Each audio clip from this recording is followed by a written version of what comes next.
La definición de derivada se le atribuye a Sir Isaac Newton, quien hace más de 300 años se planteó el estudio de las curvas sobre una superficie bidimensional.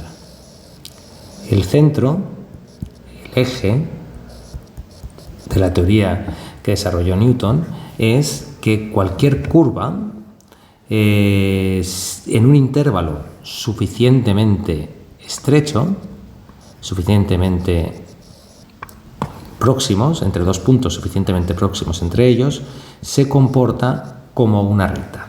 Es decir, si elegimos los puntos x0 y x0 más h, que se encuentran separados por una distancia h,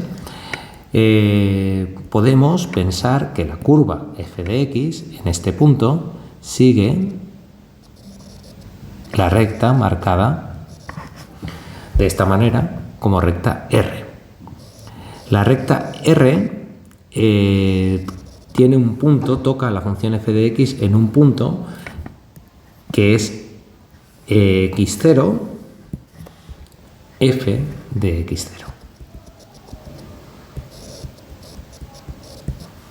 La recta R es conocida, por tanto, como la recta tangente a la función f de x en el punto x0.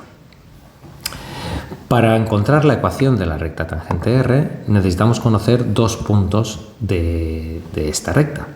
Uno de ellos, ya lo sabemos, que es el punto x0 f de x0. Si escribimos la ecuación de la recta de forma vectorial, después de este punto lo que necesitaremos será el vector director de la recta, que junto al parámetro de evolución lambda acabarán dando la ecuación general de la recta tangente. El vector director de la recta tangente es este de aquí. Para construirlo necesitamos conocer el inicio del vector y necesitamos conocer el final del vector. El punto inicial del vector es el punto que hemos utilizado hasta ahora, x0, f de x0. Sin embargo, el punto que utilizaremos como punto extremo superior del vector v será el punto x0, x0 más h, f de x0 más h. Hay que observar que este punto se encuentra sobre la función f de x, pero no sobre la recta R. Por tanto, aquí hay una aproximación que estamos asumiendo, y es que esta distancia de aquí, esta distancia que hay entre el punto x0 más h, f de x0 más h, y el punto que deberíamos utilizar estrictamente para definir la recta tangente R, no coinciden. Sin embargo, esta diferencia que está aquí pintada de azul será más pequeña a medida que los puntos x0 y x0 más h se encuentren más próximos entre ellos, siempre y cuando la función f de x en este intervalo sea suave. El concepto suave representa o trata de definir unas condiciones habituales en las funciones, es decir, todo esto funcionará correctamente si la función dentro de este intervalo que estamos considerando para hacer esta aproximación no tiene un cambio brusco o una asíntota o algún tipo de particularidad que dificulte significativamente el estudio matemático, el análisis matemático. Muy bien. Por tanto, la expresión que tenemos arriba, los puntos x y de la recta tangente, se escribirán de manera vectorial como x0, f de x0, más lambda, y ahora el vector v tendrá una componente x que será componente x final menos componente x inicial, y una componente y que será componente y final menos componente y inicial. ¿Vale? El siguiente paso será escribir esta ecuación de forma paramétrica. En la forma paramétrica simplemente voy a escribir las componentes de manera separada. La componente x será x0 más lambda, que multiplica a h, porque hay que fijarse que al hacer x0 más h menos x0, las x0 se van. De manera que simplemente queda esto. La componente y, sin embargo, será f de x0 más lambda por la componente y, f de x0 más h menos f de x0.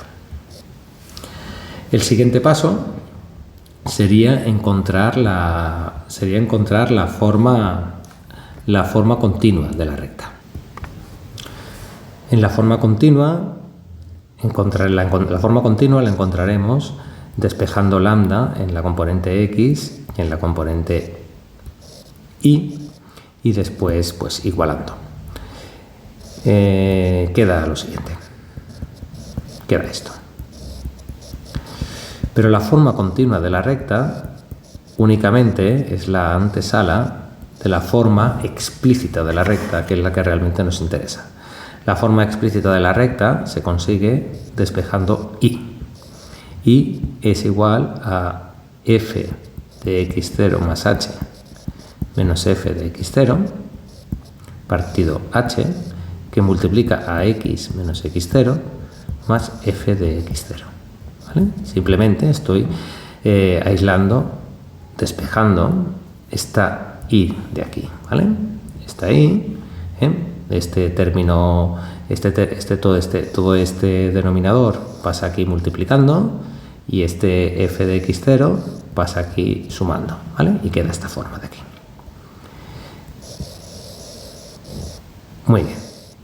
Esta forma, más allá de la complejidad de la notación, ¿qué es? Pues es una variable x, ¿vale? desplazada por el término x0, pero este punto x0 podría ser 0, es decir, simplemente es un desplazamiento horizontal de la función, pero no afecta a la propia naturaleza de la función. De manera que voy a escribir x.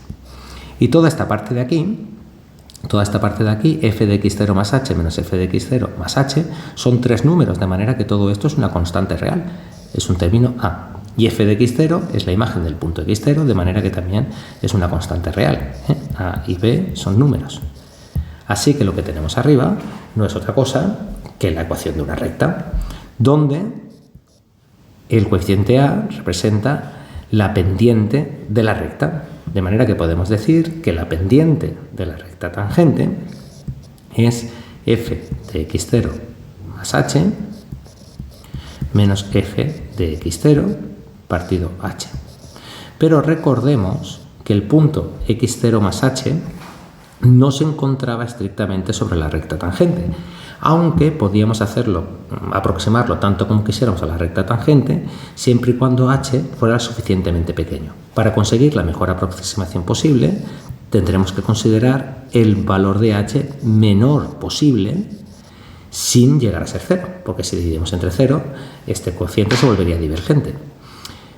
Esta idea matemática de aproximarse lo máximo posible al 0 sin llegar se representa mediante la notación del límite, de manera que si yo hago el límite cuando h tiende a 0 de este cociente, obtendré ya no de manera aproximada, sino de manera exacta la ecuación de la recta tangente.